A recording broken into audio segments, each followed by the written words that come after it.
Eclesiastés capítulo 12, en el versículo 11 nos dice: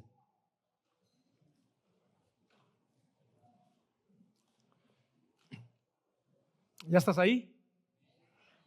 Amén. Dice así: las palabras de los sabios son como aguijones, y como clavos bien clavados las de los maestros de estas colecciones, dadas por un pastor.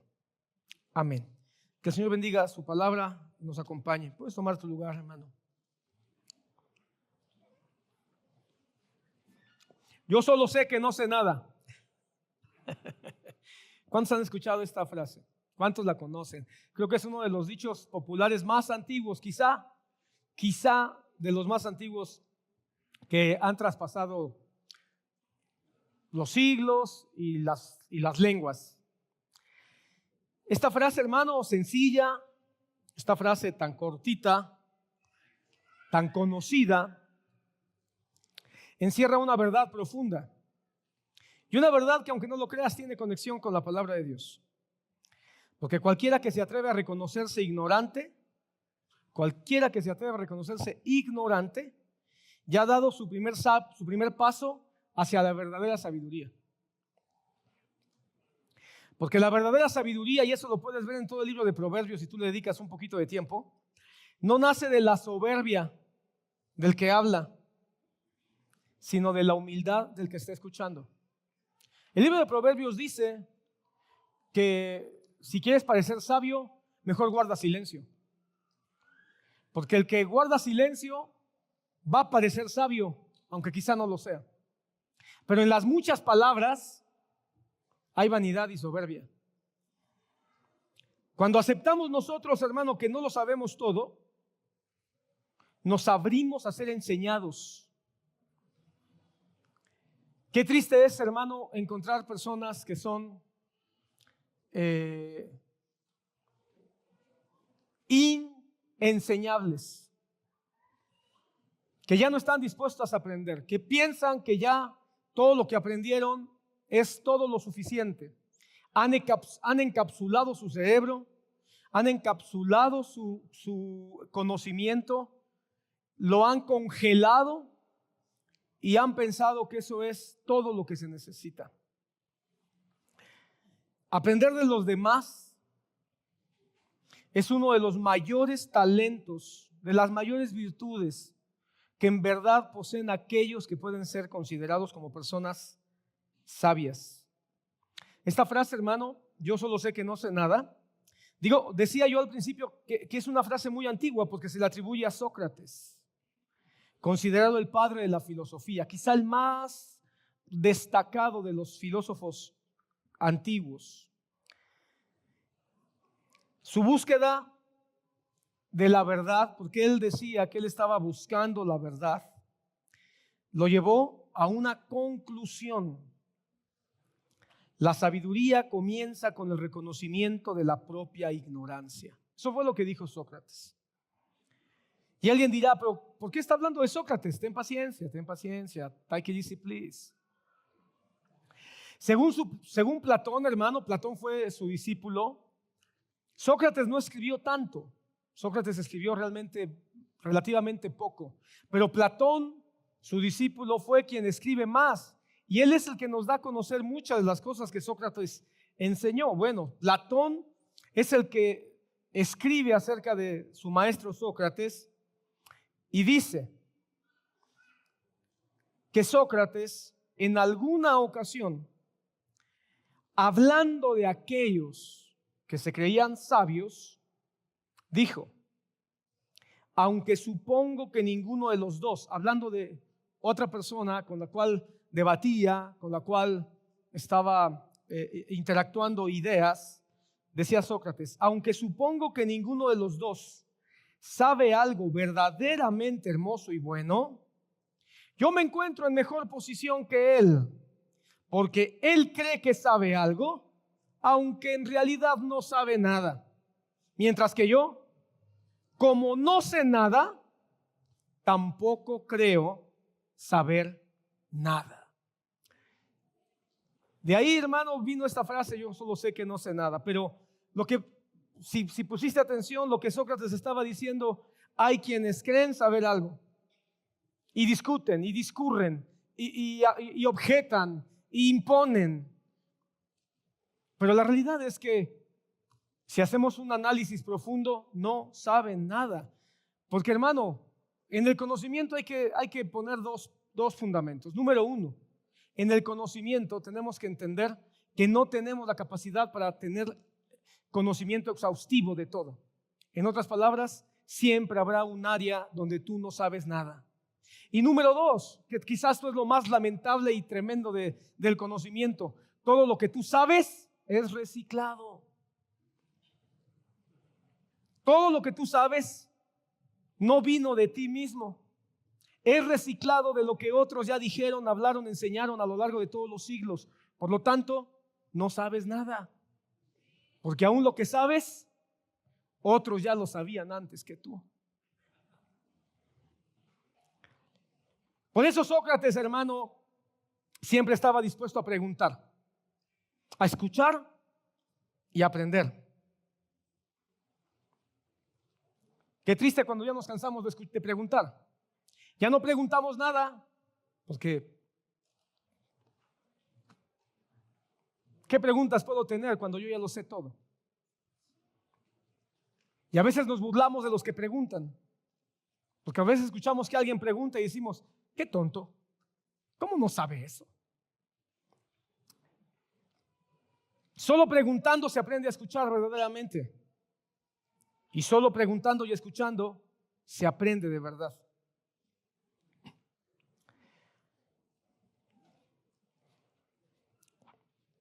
Los supuestos sabios, nos vamos a dar cuenta que no lo son tanto.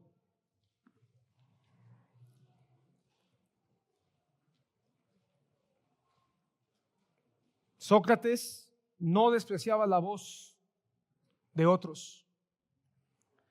Los interrogaba con respeto, sabiendo que todo hombre es un posible maestro si se le escucha con atención. Todo hombre es posiblemente un maestro si se le escucha con atención. Toda persona, o mejor dicho, te vas a encontrar con muchas personas que, por más humildes, sencillas que parezcan, seguro saben algo que tú no sabes. Y en eso pueden ser tus maestros. Aún, hermano, de los niños. Qué triste llegar a viejo y pensar que un joven no puede enseñarte nada porque tú tienes más edad que ellos. Qué triste llegar a viejo y juzgar a los que son más jóvenes, que les hace falta experiencia, les hace falta tiempo y les hace falta callo y colmillo. Aún los niños pueden ser nuestros maestros si les preguntamos y los escuchamos con atención. Y Salomón, cuando escribe el Predicador o el Eclesiastés, él discurre en una serie de ideas, él diserta en una serie de conceptos que están cargados de una gran sabiduría. ¿Pero por qué? Porque cuando llega a la conclusión de todo lo que él escribe, llega a la misma conclusión que Sócrates: no hay nada valioso en esta vida. No hay nada que realmente tenga propósito en esta vida. Quizá con palabras diferentes a Sócrates, pero él llegó a la misma conclusión: yo solo sé que no sé nada, porque no hay nada en esta vida que valga la pena fuera de Dios. Salomón llega a la misma visión de humildad, de sencillez que llegó Sócrates. Salomón probó el conocimiento, probó el placer, probó el poder, probó lo que es la reflexión filosófica de todas las cosas. Y al final de sus días tuvo que reconocer que aún todavía necesitaba ser enseñado. Se dio cuenta Salomón que la sabiduría, que el conocimiento no es un trofeo para exhibir, no es una medalla para colgarse en el pecho. Si la sabiduría y el conocimiento nos sirven de algo, es para darle gracias a Dios, porque la sabiduría y el conocimiento son una herencia, son un legado que otros nos han dejado a nosotros, no es nuestra. La sabiduría y el conocimiento no es el trofeo de lo que recibimos como recompensa a nuestro gran esfuerzo. Es una herencia que nos han dejado otros y que deberíamos de guardarla como se guarda un tesoro. En Eclesiastés 12:11, el versículo que acabamos de leer, Salomón dice: el predicador, versículo 10, el predicador trató de encontrar palabras agradables y de escribir correctamente palabras de verdad. Mira cuál fue su intención. El predicador, recuerda que Eclesiastés es un libro escrito en tercera persona donde Salomón está hablando de sí mismo en tercera persona. El predicador es él. El predicador trató de encontrar palabras agradables y de escribir correctamente palabras de verdad.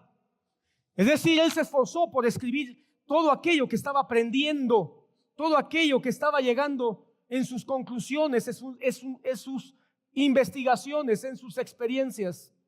Pero el versículo 11 nos revela algo. Las palabras de los sabios son como aguijones y como clavos bien clavados, las de los maestros de colecciones dadas por un pastor. Lo que está diciendo es, cuando me puse a escribir las palabras agradables y las palabras de verdad, me di cuenta que no podía a menos que permitiera que las palabras de mis maestros, de mis antecesores, se clavaran en mí.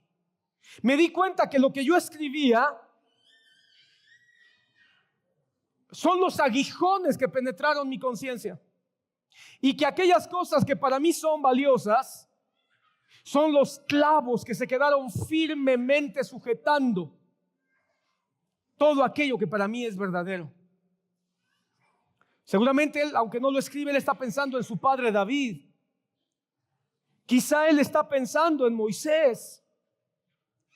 Quizá él está pensando en Abraham o en Isaac. Quizá él está pensando en Job.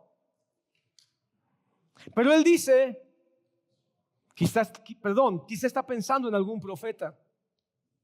Pero él dice, son como aguijones y como clavos bien clavados. Así que no puedo escribir palabras agradables, ni poder escribir palabras de verdad que sean originales, que sean mías, que sean mis propias conclusiones. Solo son los aguijones que están en mi alma y los clavos que le han dado firmeza a mi caminata. Estas palabras que él escribe, en su contexto, cuando tú lees el contexto, el pasaje completo, el capítulo completo, te vas a dar cuenta que termina apuntando que el pastor de pastores es Dios. Dios es el gran maestro al final, ¿verdad? No obstante, aunque él reconoce, tú puedes terminar de leer el capítulo, son 3 versículos más, aunque él reconoce que es Dios la razón de todo, él es el origen de todo, no deja de aludir que hubo hombres, maestros, que fueron de alguna manera instrumentos para anclarlo en la verdad. Y reconoce algo, que las enseñanzas dadas por los que nos han antecedido, por los pastores, por los maestros que nos han antecedido, aunque son verdades, porque él está hablando de escribir la verdad, aunque son verdades, las compara con un aguijón, las compara con un clavo. Así que estas verdades han de ser incómodas, pero transforman. Han de ser punzantes, pero necesarias. Porque, hermano, cuando hablamos de la verdadera sabiduría y el verdadero conocimiento, más vale un aguijón que despierte el alma que una caricia que nos siga adormeciendo en el error. Más vale un clavo bien clavado, como los clavos que utilizó Martín Lutero cuando clavó las 95 tesis, que afirme lo que es puro, lo que es santo, lo que es justo y lo que es verdadero, que ideas sueltas, que ideas aisladas, que el yo creo, el yo pienso, el a mí me parece, que a veces no tiene ninguna conexión con la verdad bíblica y que solo flota ahí como el pensamiento, el sentimiento, la emoción, la revelación o el sueño guajiro de quien quiere presentarse como que sabe algo. Yo no sé cuántos han escuchado hablar de Isaac Newton, el gran científico del siglo XVII, que muchos nada más lo identificamos como el gran físico que estableció las bases que hasta el día de hoy siguen vigentes, las bases de la física, ¿verdad? La física teórica.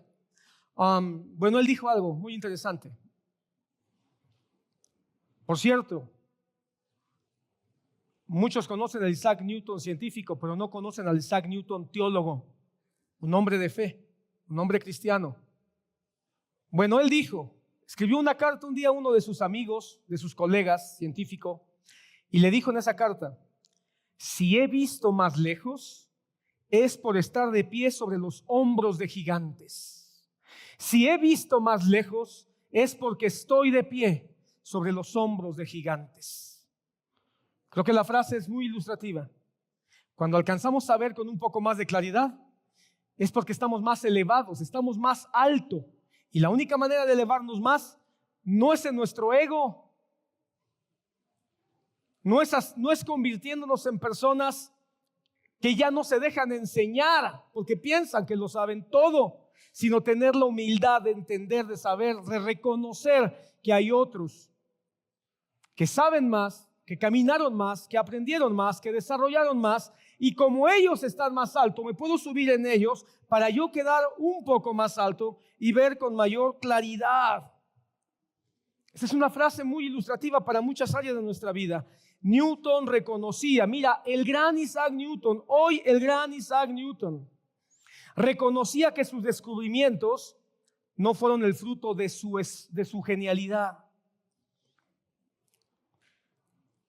sino el resultado de una herencia que él tuvo la humildad de valorar.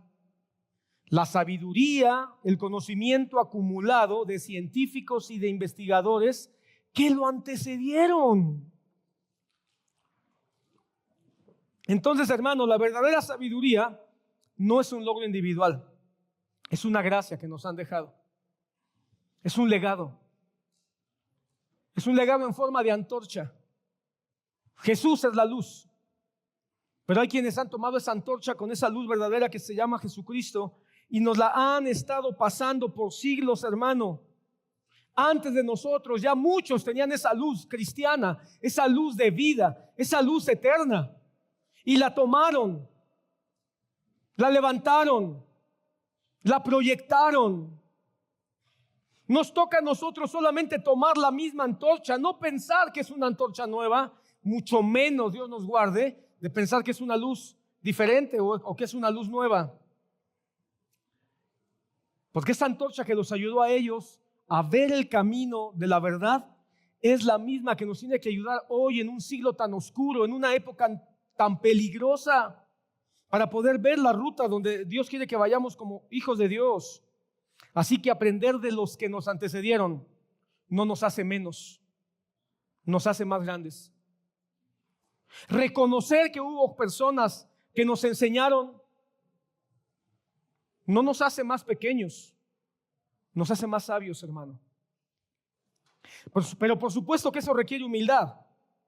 Humildad para reconocer que hay quienes han visto más que nosotros, que han sufrido más, que han pensado con mayor profundidad en la palabra de Dios y que por lo tanto han podido entender y conocer mejor al Dios trino de la Biblia.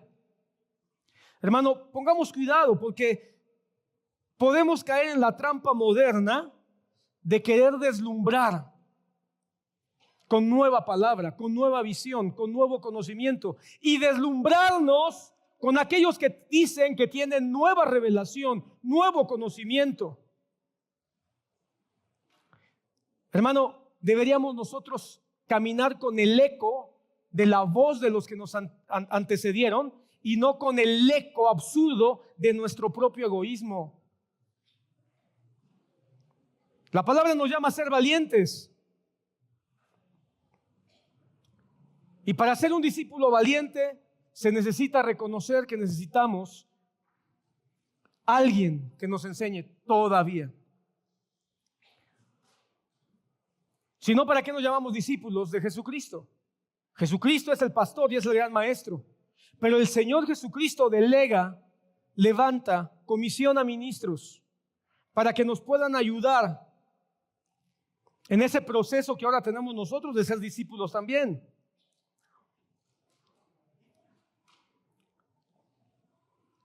Que podamos reconocer a aquellos que entendieron la verdad bíblica, y que de alguna manera nos han dejado la enseñanza de que esa verdad no se fabrica en el corazón de uno.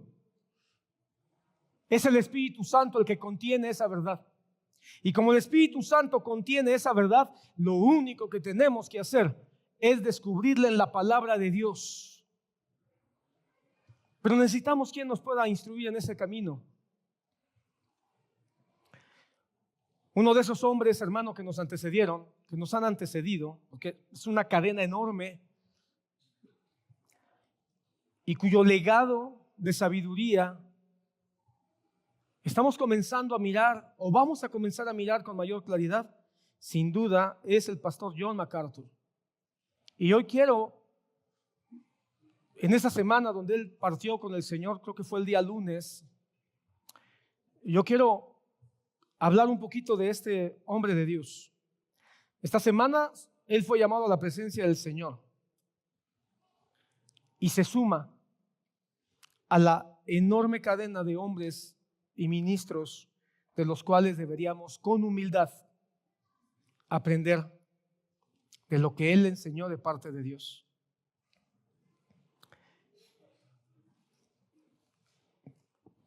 Tengo que decir también que me atrevo a hablar del hermano John MacArthur, obvio por la admiración que le tengo, pero también porque muy en lo privado se convirtió en una persona, a través de lo que él escribió y sus sermones, una persona de influencia importante en mi caminar como hijo de Dios. Un hombre que, como dijo Salomón, dejó palabras que fueron aguijones y que han aguijoneado mi alma. Dejó palabras escritas y habladas que estoy seguro que han sido clavos bien clavados y que han atravesado también mi conciencia. Más allá de que alguien piense que estamos idolatrando a un hombre, porque estamos a veces tan ciscados, ¿verdad? Quiero dejar muy claro que hablar de aquellos que nos precedieron también es honrar a Dios, en lo que ellos honraron a Dios. Mira, hermano, a lo largo de mi caminar como ministro y como hijo de Dios, he recibido sabiduría, enseñanza, de alguna forma influencia de muchos hombres. No podía yo estar hablando de eso pretendiendo ponerme como alguien que ha tenido siempre la exclusividad de lo que Dios quiere. Sería villano, sería ruin y sería inadecuado para ti también como iglesia. Soy el resultado, como todos, de la influencia de hombres de Dios a lo largo de todo mi caminar, desde el día en que yo me convertí. Desde el día en que yo me convertí, he leído, escuchado y aceptado la enseñanza de muchos hombres. Uno de ellos, por ejemplo, que empecé a leer cuando recién me convertí, fue el hermano Josh McDowell. Y al hermano que hace estos libritos de Chick, Pero además de leerme todos los que había en esa época, porque han salido muchos más, el hermano Chick sacó dos libros ilustrados también, que en esa época recuerdo con mucha claridad. Por supuesto, hermano, conforme fui avanzando en mi caminar, quien influyó notablemente en mi vida, hermano, fue el doctor Otoniel Ríos Paredes. No me voy a cansar de mencionarlo porque fue un hombre de gran influencia en mi vida, sus palabras, sus frases, su propia vida. Sumándose a muchos más, hermano, que si yo pudiera hacer solo un momento para honrar a todos los que a través de sus palabras o de sus escritos, creo que valdría la pena. Pero temo que muchos de ustedes pensarían que estoy idolatrando hombres. Pero cuando no podemos reconocer que no somos el resultado de lo que otros han sembrado, creo que somos personas muy egoístas, muy faltas de humildad y también muy faltos de verdadera sabiduría. Pero en los últimos años, sin duda, alguien que ha influenciado mi vida de alguna manera ha sido el pastor John MacArthur. Su pasión por la predicación, hermano. Claro, yo lo escuchaba en español en la voz del hermano, ¿cómo se llama el hermano Luis Contreras, un hombre también que le puso una pasión igual. Dicen que en una ocasión el hermano John MacArthur le dijo al hermano, ¿qué es? Luis Contreras, que le dijo, me gusta más escucharme en español con tu voz. Que Dios bendiga al hermano Luis Contreras también, donde quiera que esté ahora, superando la pérdida de su pastor. Pero la pasión por la predicación, hermano, su certeza en la gracia es algo que me impacta y me conmueve profundamente. Y su valentía para sostener convicciones bíblicas, aun cuando lo acusen de ir contra la corriente evangélica, eso es algo que me ha ayudado, me ha confrontado, me ha animado. Como una confesión, fue hace aproximadamente ya casi 10 años, creo yo. No recuerdo el año con precisión, pero yo creo que ya haciendo cálculos, más o menos una década. Cuando yo ya comenzaba, hermano, a tener una confusión por cosas que estaban pasando en el ministerio, una etapa pastoral complicada, de incertidumbres, de incomodidades, y que yo sentía en lo profundo de mi corazón que tenía que buscar algo más, porque empezaba a darme cuenta que donde estábamos, algo estaba mal. Y cayó en mis manos un libro, no recuerdo ni cómo llegó a mis manos, porque yo no recuerdo haberlo comprado, pero llegó a mis manos un libro de John MacArthur, Fuego Extraño. Fuego Extraño. Y en ese libro yo me di cuenta que el autor, yo no sabía quién era, yo no había visto ni una foto de él, pero me di cuenta que el autor de ese libro era un hombre con un profundo celo por Dios, un amor profundo por la iglesia y un hombre enojado por los abusos que han hecho en el nombre de Jesús. Cuando vi o leí ese libro, sin exagerar, hermano, tal como lo dice el predicador, cada página, cada línea eran como aguijones traspasando mi conciencia, como clavos afirmando mis convicciones, que en ese momento yo ya comenzaba a sentir que estaban tambaleando por lo que escuchaba y veía. Pero lo más interesante, hermano, es que un fuego empezó a encenderse en mi corazón y un anhelo de regresar a la fidelidad doctrinal. Por eso es que poco tiempo después comenzamos a hablar de las 5 solas, por ejemplo. Porque me di cuenta que teníamos que regresar a una fidelidad doctrinal que en la historia nos habían dejado ya. Ese libro directo, bíblico, teológico, incómodo, controversial. Tan controversial, hermano, que en algunas librerías no lo querían vender, porque no había que incomodar a la iglesia. Una época donde todos los libros eran apapachos, estaba en su máximo esplendor las doctrinas de prosperidad, todavía no venía la pandemia, eso fue mucho antes de la pandemia. Así que ese fuego incomodaba a los predicadores de la prosperidad y a los apapachadores de almas. Pero creo, hermano, a la vuelta del tiempo y mirando hacia atrás, que un celo por Dios volvió a nacer dentro de mí, aunque no sabía todavía cómo iba a expresarse. Tanto que ese celo, hermano, que ese libro empezó a impactar, me llevó a tomar la decisión de salir de Palabra Miel, hermano, y no continuar con todo lo que estaba ocurriendo y que yo miraba que estaban alejándose de la Biblia.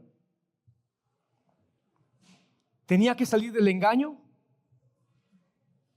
Teníamos que salir del engaño y avanzar hacia una búsqueda más bíblica. Después, hermano, tiempo después, cuando supe un poquito más quién era John MacArthur, comencé a leer más libros de él. No he leído, hermano, él tiene un catálogo de libros enorme. Quizá yo no he leído más de 10 libros. Pero cada una de sus obras comenzó a cincelar, comenzó a afirmar y a moldear, junto con otros autores que también fueron sumándose y otros predicadores que también fueron enseñándome. Y hermano, puedo decirte que al día de hoy tengo una visión muy clara del ministerio. Tengo mayor reverencia por lo que es un púlpito donde se predica la palabra de Dios. He afirmado mi entendimiento de que es importante ser el pastor de una iglesia local y no tener ambiciones mezquinas de levantar iglesias por todos lados. Bastante trabajo hay con una iglesia local. Todo eso son cosas que el hermano John MacArthur de alguna manera enseñaba.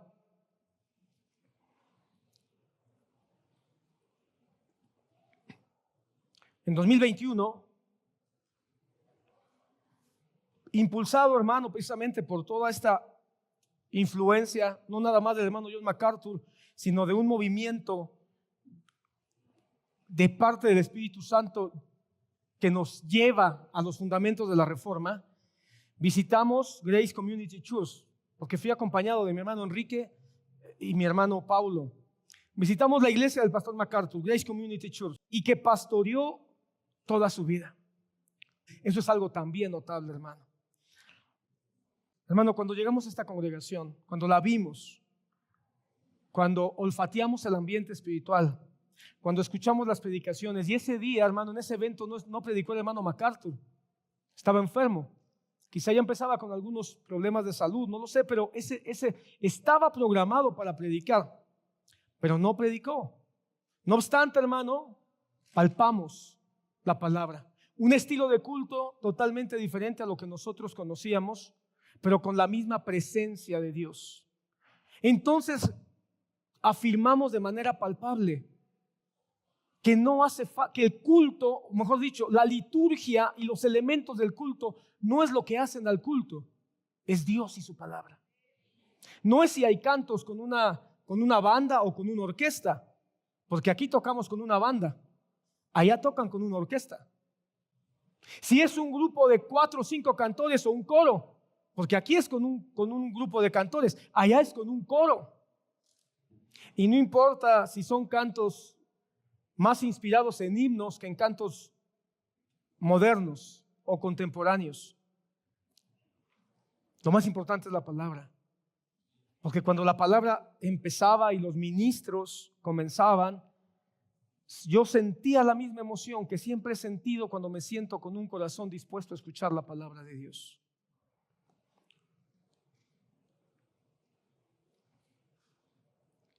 Ese viaje, hermano, fue como redescubrir el valor de la iglesia local.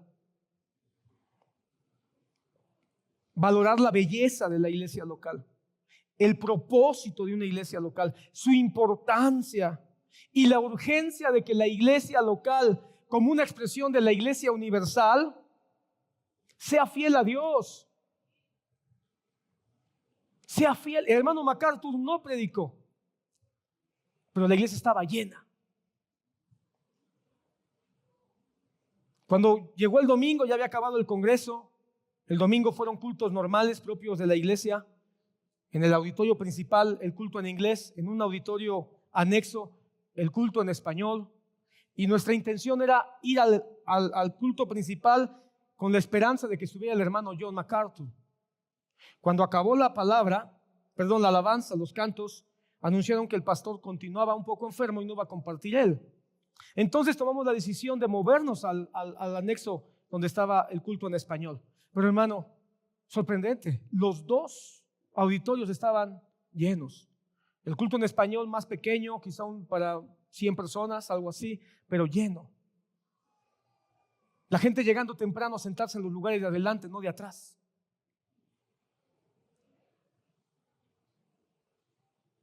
La gente apreciando la palabra, sin importar si era el predicador principal, en este caso el pastor principal, John MacArthur, o alguno de sus ancianos o pastores que le ayudan. Porque todos saben que lo importante es la palabra, no el que la predica. Y eso es algo que la iglesia debe de aprender, porque es algo que el hermano MacArthur enseñó. Lo importante es la palabra. El predicador nada más la tiene que sacar a flote. Hermano, he llegado al punto en que yo me he preguntado cómo habría sido mi formación y mi vida si yo hubiera conocido al hermano John MacArthur antes. Claro, son preguntas retóricas que nunca tendrán respuesta, pero le doy gracias a Dios porque en el momento adecuado, en la etapa adecuada, en la etapa donde yo necesitaba nuevamente anclar, afirmar, restablecer, reenfocar, rehigienizar, tuve acercamiento con el hermano MacArthur como con otros hermanos. Pero hoy quiero hablar del hermano John MacArthur en memoria de su viaje hacia las moradas celestiales. Y hablar del legado del pastor John MacArthur, una vez más, no es idolatrar a un hombre, es darle la gloria a Cristo por los hombres que él usa. Cuando un siervo fiel parte a la presencia del Señor, creo que es justo reconocer su influencia. Cuando alguien parte y fue fiel, creo que es correcto, hermano. Y más cuando se trata de alguien como yo en este caso, que puedo decir que nunca lo conocí personalmente, nunca estuve en un mismo cuarto con él, jamás, pero que no puedo dejar de reconocer la fuerza que Dios le dio al ministerio del hermano MacArthur, tanto que pudo tocar, aunque sea un poco, mi propia mente y mi propio corazón, hermano. MacArthur fue un pastor que defendió sin titubeos la suficiencia y autoridad de las Escrituras. Y quiero ser enfático en esto. Un pastor que defendió sin titubeos la suficiencia y autoridad de las Escrituras. Él solía decir que cualquier persona podía ser un predicador si tan solo se limitaba a leer el texto bíblico con las herramientas correctas y explicarlo con fidelidad. Sin adornos. Sin buscar impresionar, sin creatividades vacías, de esas que hoy abundan en tantos lugares que se quiebran más la cabeza preguntándose, ¿cómo puedo ser creativo para dejar a la iglesia impactada? En vez de decir, Señor, ayúdame para poder sacar a flote lo que tu palabra ya tiene escrito para que conozcamos.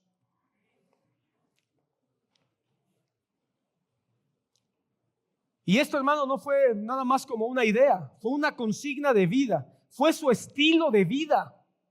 Tan fue así, hermano, que en 1969, el mismo año en que fundó Grace Community, hasta el 2013, todos los domingos predicó el Nuevo Testamento versículo por versículo.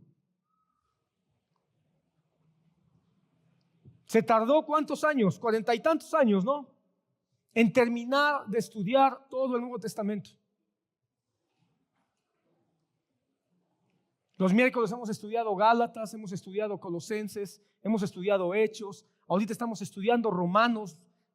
Y no versículo por versículo, vamos como por bloques.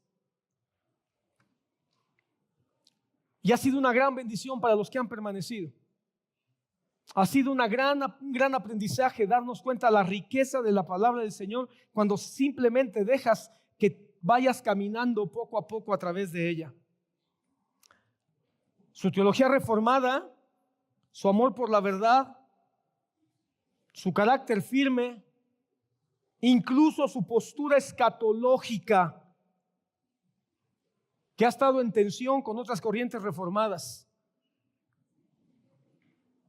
Hay muchos que se han metido a estudiar la reforma y qué bueno porque tiene grandes cosas, pero yo comparto con el hermano MacArthur y creo que esa es una de las influencias muy importantes en las que he coincidido con él, porque su posición escatológica es una posición que muchos han juzgado dentro del movimiento reformado.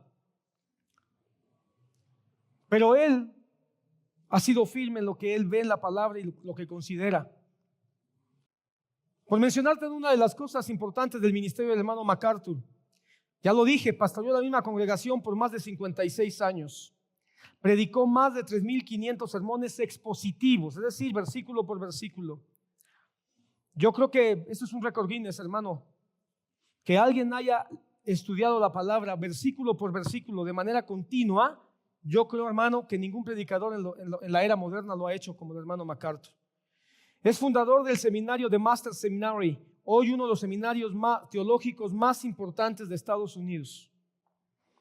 Creó Grace to You, gracias a vosotros, una estación de radio que ha evolucionado y ahora está en la internet y que ha alcanzado, algunos dicen que más de 2 millones de reproducciones. Imagínate cuántas personas han podido estar detrás de cada transmisión. Hermano, él ha escrito o editado, es decir, supervisado, más de 400 libros, más de 400 libros. Imagínate el aporte también a través de la enseñanza escrita. La Biblia MacArthur, la Biblia de estudio MacArthur, una Biblia comentada por él, ha sido una Biblia que ha vendido más de 2 millones de ejemplares y que no la escribió para venderla, sino sencillamente para de alguna manera dejar un legado de que se puede enseñar versículo por versículo. Y fundó el Congreso Expositores, que fue la actividad que fuimos nosotros, un espacio para fortalecer pastores y recalcar que el llamado pastoral no es brillar en plataformas humanas, sino arder en el altar del servicio a Dios y ser agradecidos por ser pastores en una iglesia local. Muchos van a la reunión de expositores buscando cobertura de John MacArthur. Pero John MacArthur les ha enseñado, bueno, su iglesia o el movimiento de él les ha dicho, ven, aprende, capacítate, desarróllate y regresa a tu iglesia local. No necesitas el nombre de John MacArthur, necesitas el nombre de Cristo y el celo por la palabra de Dios. Y han tenido que regresar sin la cobertura de John MacArthur, pero confrontados y animados a ser mejores pastores en su iglesia local, porque el mismo Dios y Espíritu que está en la iglesia del pastor MacArthur está en la iglesia de todo pastor y toda congregación que ponga a Cristo por centro y a la palabra como máxima autoridad. El hermano MacArthur decía, la predicación no es dar un discurso religioso, es declarar con autoridad lo que Dios ya ha dicho. El deber del predicador no es hacer que la palabra sea relevante, sino mostrar que siempre lo ha sido. La verdad bíblica no necesita ser defendida con ingenio, sino proclamada con claridad. Como todo siervo de Dios, hermano, por supuesto, no estuvo exento de críticas ni de controversias. Pero al contrastar su legado ministerial con su vida, hay algo que creo que es lo más importante, lo más valioso, y que yo me atrevería a decir lo mismo del doctor Otoniel: congruencia. Congruencia. El hermano John MacArthur estuvo casado más de 60 años y para la época que nos ha tocado vivir, tendríamos que decir, y con la misma esposa. Porque estamos en una época donde pareciera, mi hermano, hace décadas, hace 50 años, era un escándalo divorciarse y casarse con otra y tener otra y tener otra. Hoy escandaliza a las personas con la misma. Hoy es un escándalo tener un matrimonio permanente, porque el mismo egoísmo es lo que nos lleva a pensar que es muy inteligente romper el compromiso que uno mismo hizo cuando se casó, y es muy inteligente terminar con otra o con otro. El hermano John MacArthur fue congruente, y quizá eso es una de las cosas más notables. Así que no nada más fue fiel a la doctrina, también mostró fidelidad a su familia. Fue congruente porque en tiempos en que la verdad es suavizada en los púlpitos para agradar, él eligió hablar con claridad, versículo por versículo, llegar a los versículos incómodos, a los pasajes difíciles y hablarlos, porque ahí están escritos, sin evadirlos, sin tratar de darle la vuelta. Hablarlos, por más difíciles que sean, por más complicados que parezcan, por más desagradables que sean a la opinión popular. El hermano John MacArthur, en momentos en que muchas iglesias retrocedían, buscando adaptarse a las modas del momento, hermano, él comenzó a pastorear en la época de los hippies, en la época donde muchas iglesias estaban siendo movidas hacia los extremos, buscando novedades. El hermano John MacArthur se mantuvo firme en una década, los 70s, donde sabía que la palabra era suficiente en sí misma. Mientras todos buscaban fórmulas de evangelismo, fórmulas de crecimiento, fórmulas para hacer campañas y llenar estadios, el hermano MacArthur fue consistente. Solo la palabra es suficiente. La palabra es autoritaria, la palabra es poderosa. Leámosla, estudiémosla, enseñémosla. Y la iglesia de hermano MacArthur logró crecimiento con una fórmula que era totalmente opuesta a los modelos de impacto que estaban surgiendo en Estados Unidos, solo cuidando la claridad, la belleza y la fuerza de la palabra escrita. Bueno, hermano, uno de los ejemplos de esta congruencia, hermano, fue ahora en la pandemia. Cuando en la pandemia muchos nos acobardamos, nos incluimos, porque la realidad, hermano, es que terminamos influidos por las voces que en ese momento estaban cerca de nosotros.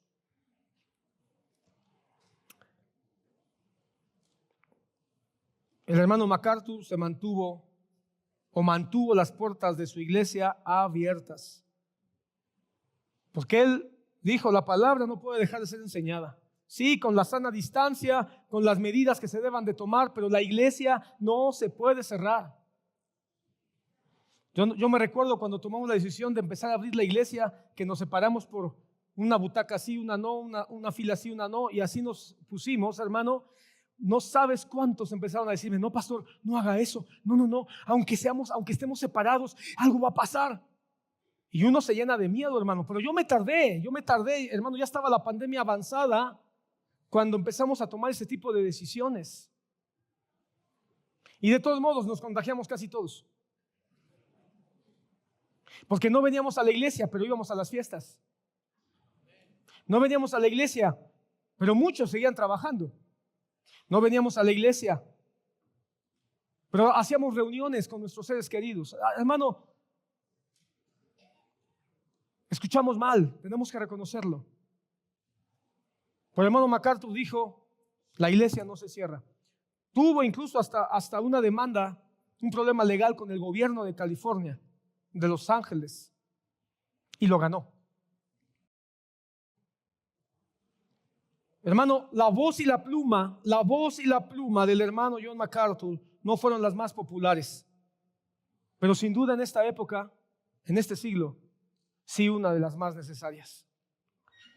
Y hermano, tenemos que reconocer que cometió errores, porque ¿quién no comete errores fuera de nuestro Señor Jesucristo? Él cometió errores, debió cometer errores seguramente, pero ninguno tan escandaloso ni tan perjudicial como para estorbar el impacto de su ministerio. Su intención, hermano, no fue agradar a los hombres, sino mostrar el rostro de Cristo por medio de la exposición fiel de la palabra. El hermano John MacArthur, pastor maestro, fue llamado a la presencia del Señor y ha dejado una marca imborrable en mi corazón como pastor de una iglesia local y sin duda una marca imborrable en la iglesia contemporánea. Bueno, todo lo dicho hasta aquí del hermano John MacArthur contrasta radicalmente con el mantra, con la voz de nuestros tiempos. Vivimos en una generación, hermano, donde hay muchas voces que nos repiten incesantemente: escucha tus sentimientos, las respuestas están dentro de tu corazón, busca dentro de ti, sigue tus instintos, mereces ser feliz, tienes derecho a la felicidad, conéctate con tu verdad interior, porque tu verdad es tan verdad como la verdad de aquel. Hermano, todos estos gurús, psicólogos, ideólogos, hasta tristemente muchos que están parados en púlpitos modernos, donde el mensaje está despojado de la verdad bíblica y son las buenas intenciones, los buenos pensamientos, los criterios, las opiniones, las revelaciones guajiras, una vez más. Y han reemplazado, hermano, la verdad de Dios por charlas motivacionales, por shows egocéntricos para demostrar dones falsos. Vivimos en una cultura donde, como un coro colectivo afinado por el egoísmo, pareciera que estamos viendo cantar al unísono: tú eres tu propia fuente de sabiduría. Pero el problema que tenemos, hermano, no es que estamos escuchando poco. No es que estemos escuchando poco. Estamos escuchando demasiado. Ese es el problema. Pero estamos escuchando demasiado a las voces incorrectas. Estamos escuchando demasiado a los maestros inapropiados. Estamos escuchando demasiado incluso la voz de mi propio placer, de mi propio propósito, de mi propio pensamiento. Deberíamos buscar las voces correctas, porque mientras nos estamos saturando con todo ese ruido emocional, hoy en las redes, hermano, tienes un catálogo de voces. Y nos estamos llenando de todo ese ruido que nos dan afirmaciones vacías, consejos personalizados que muchas de las veces están girando alrededor del yo. Disertábamos los ancianos acerca de la oración. Y estudiando la Biblia, analizando el libro de los Hechos, nos damos cuenta que el libro de los Hechos hay una oración donde estaba centrada fundamentalmente en tres cosas: que el nombre de Cristo fuera dado a conocer, que fueran respaldados por el poder del Espíritu Santo y que su palabra bendita no fuera detenida. En otras palabras, era una oración centrada en Cristo y en su reino. Pero hoy las oraciones, los cultos de oración están centradas en: yo necesito, yo quiero, yo requiero, dame trabajo, dame salud, dame una chava. Sana fulano, dale un carro, dale trabajo, quítale todos los problemas que tiene, cuando debería ser que se arrepienta, que te conozca, que se humille, que te busque.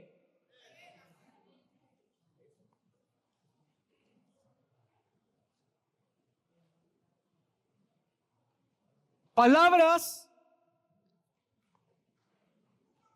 que acarician nuestro propio corazón, Pero las voces que deberíamos de escuchar son aquellas que nos hablan desde las Escrituras, desde la historia de la iglesia y desde el testimonio fiel de hombres y mujeres que prefirieron ser usados por Dios antes que aplaudidos por el mundo.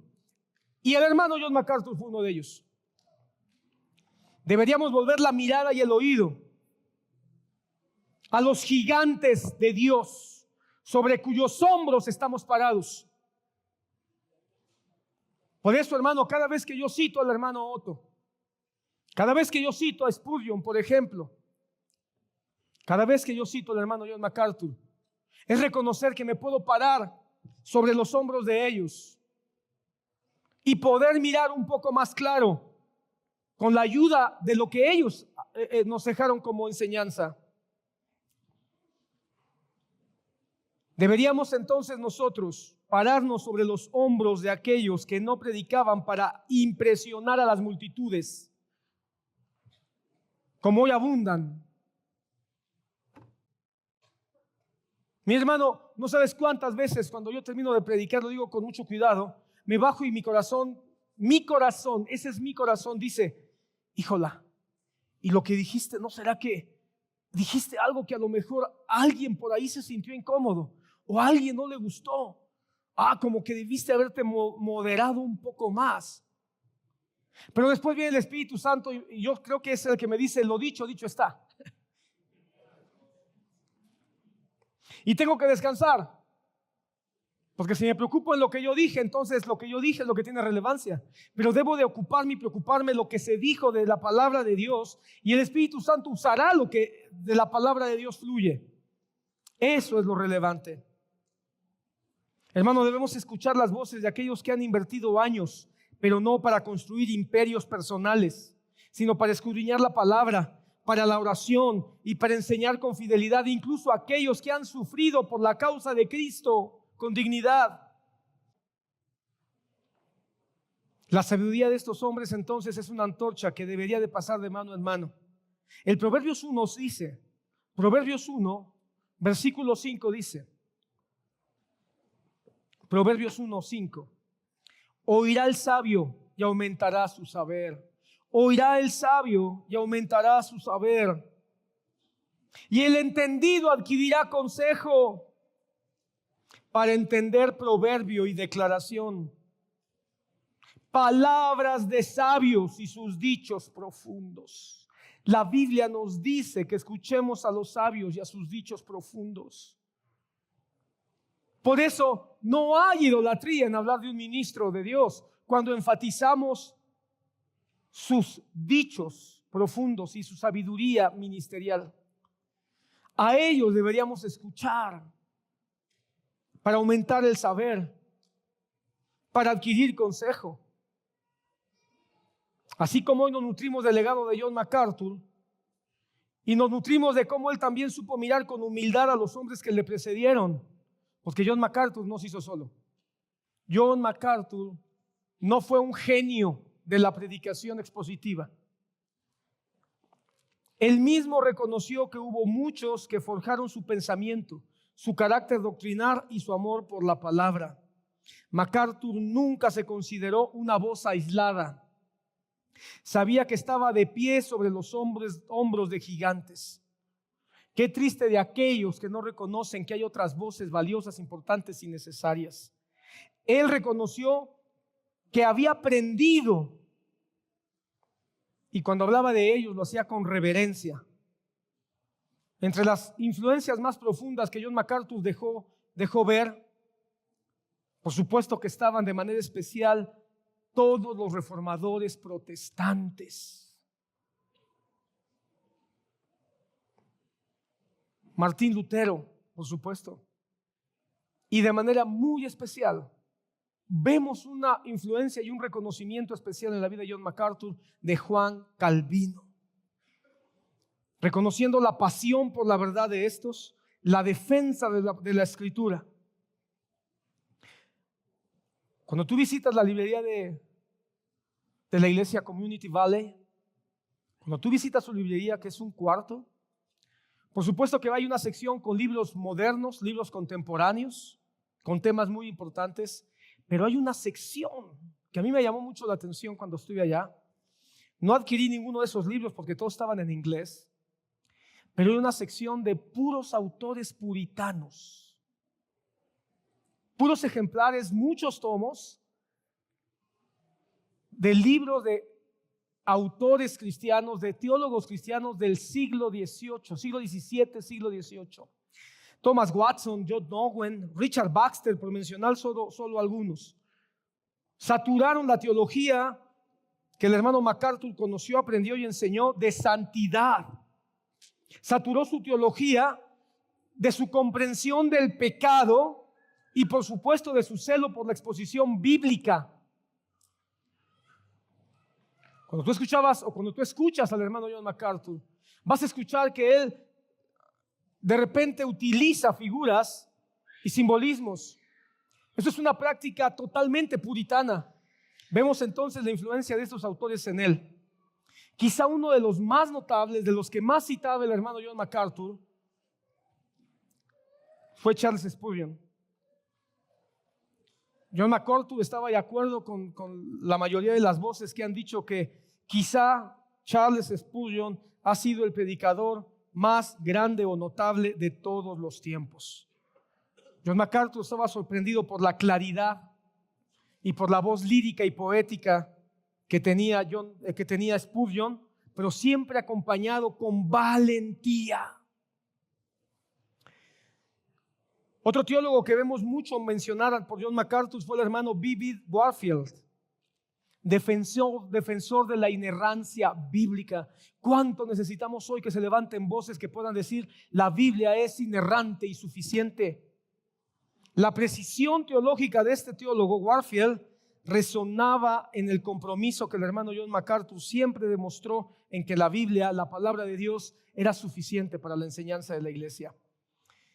Y quizá uno más que mencionaba mucho era J.C. Riley, un anglicano evangélico del siglo XIX, citado mucho, frecuentemente por el hermano MacArthur, quien siempre lo admiró por su modelo de firmeza doctrinal y su piedad como pastor. MacArthur entonces no fue autodidacta, no fue un rebelde con la historia, no queriendo aprender ya de los que estaban atrás. Él no se rebeló contra la historia, sino todo lo contrario, se dejó moldear por ella o por los que venían atrás de él en la historia. No fue alguien que dejara de reconocer que siempre había algo nuevo de parte de Dios en su palabra que aprender. John MacArthur entonces fue un hombre agradecido de la Reforma, como nosotros deberíamos estar agradecidos por la Reforma y todo lo que nos ha dejado. Fue un heredero de los puritanos y fue un predicador bíblico en el siglo XX y XXI que supo beber de las fuentes que los ministros de la historia antes que él le dejaron. Hay una frase de John MacArthur que cuando la escuchamos y la analizamos nos damos cuenta que su llamado, o él reconoce que su llamado no era la innovación, sino la preservación. Él dijo, no estamos llamados a ser creativos con la Escritura, sino ser fieles a ella. Después de todo lo que hemos escuchado, yo quiero afirmar una vez más, comenzando con lo que dijo Isaac Newton, estamos parados sobre los hombros de gigantes. Y uno de ellos, ya en la presencia del Señor, a quien hoy le hacemos un homenaje y un reconocimiento con todo nuestro corazón, agradeciendo al Señor por su vida y su influencia en el siglo XXI, quien le pese a quien le pese, pasará como uno de los teólogos más importantes de esta época, es el pastor John MacArthur. Quizá muchos no lo han notado, pero nuestra congregación ha caminado una ruta de transformación. Llevamos ya muchos años en una ruta de transformación, de maduración, de crecimiento. Y aunque no te hayas dado cuenta, ha sido influenciada de manera directa o indirecta por el ministerio del pastor John MacArthur. Como pastor de esta iglesia, le pido a Dios que me dé humildad para seguir aprendiendo de su legado. Pero también la humildad para no aprender solo del legado de John MacArthur, sino de tantos otros siervos fieles. Porque lo peor que podría sucederme, hermano, lo peor que podría sucedernos sería pensar que yo soy el mejor maestro de mí mismo. Y lo peor que te puede pasar es pensar que tú eres el mejor maestro de ti mismo, o que el pastor de tu congregación es el mejor maestro para tu propia vida. Así que, hermano, como ya lo expuse públicamente hoy, quiero que sepas que seguiré bebiendo de las enseñanzas que el Señor le dio al pastor John MacArthur, como lo he hecho, pero también como lo he hecho de otros tantos, y que le pido al Señor que me permita siempre y que nos permita a todos seguir aprendiendo y ser influenciados positivamente. Y mi exhortación hoy es que tú también hagas lo mismo. Te quiero pedir, hermano, que estemos dispuestos a transitar en el camino del crecimiento con humildad. Te quiero invitar a que escuchemos a los que nos antecedieron antes de nosotros. Te quiero invitar a que los leas, los conozcas, aprendas sus vidas, sus testimonios, que permitas que su sabiduría llegue a ti, que no quede ahí anegada. Permite que el conocimiento de todos estos hombres de Dios traspase tu alma como clavos bien clavados. Hermanos, entendamos esto: Dios no nos llamó a inventar una iglesia nueva. Somos la continuación de la iglesia que empezó en la cruz del Calvario. Así que lo que tenemos que hacer es continuar fielmente lo que Cristo comenzó y edificó con su sangre y con su palabra que le ha dejado a tantos ministros a lo largo de nuestra historia. Nos hacemos sabios cuando nos humillamos ante su palabra y reconocemos que necesitamos seguir aprendiendo de otros. Nos hacemos sabios cuando prestamos atención al consejo de los que ya caminaron antes que nosotros.